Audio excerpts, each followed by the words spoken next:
நண்பர்கள் அனைவருக்கும் வணக்கம். இன்னைக்கு நம்ம அந்த வீடியோவில் ஆகஸ்ட் மாதம் முதல் அமலுக்கு வரக்கூடிய புதிய அறிவிப்புகள் என்னென்ன அப்படின்றத பற்றி தான் பார்க்க போகிறோம்.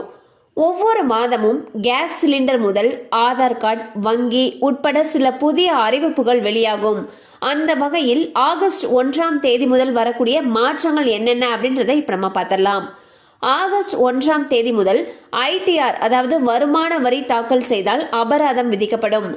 ஆகஸ்ட் 1 முதல் HDFC கிரெடிட் கார்டு மூலம் கிரெட், செக், மொபிக்விக், ஃப்ரீ சார்ஜ் போன்ற ஆப்களை பயன்படுத்தி வாடகை செலுத்தினால் 1% பரிவர்த்தனை கட்டணம் வசூலிக்கப்படும்.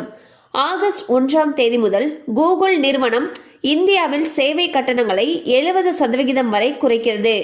வீட்டு உபயோகம் வணிக சிலிண்டர்கள் விலை குறைய வாய்ப்புள்ளது. ஸோ பார்த்தீங்கன்னா ஆகஸ்ட் 1ஆம் தேதி முதல் ITR அதாவது வருமான வரி கணக்கு தாக்கல் செய்வோருக்கு அபராதம் விதிக்கப்படும். ஏன்னா ஜூலை 31ஆம் தேதி தான் வருமான வரி கணக்கை தாக்கல் செய்யறதுக்கு கடைசி நாள்னு சொல்லியிருக்காங்க. அடுத்து பார்த்தீங்கன்னா கேஸ் சிலிண்டர் விலை குறையறதுக்கான வாய்ப்புகள் அதிக அளவில் இருக்குன்னு சொல்லியிருக்காங்க. அண்ட் ஆகஸ்ட் 1ஆம் தேதியிலிருந்து கூகுள் நிறுவனம் இந்தியாவில் சேவை கட்டணங்களை ரொம்பவே குறைச்சிருக்காங்க.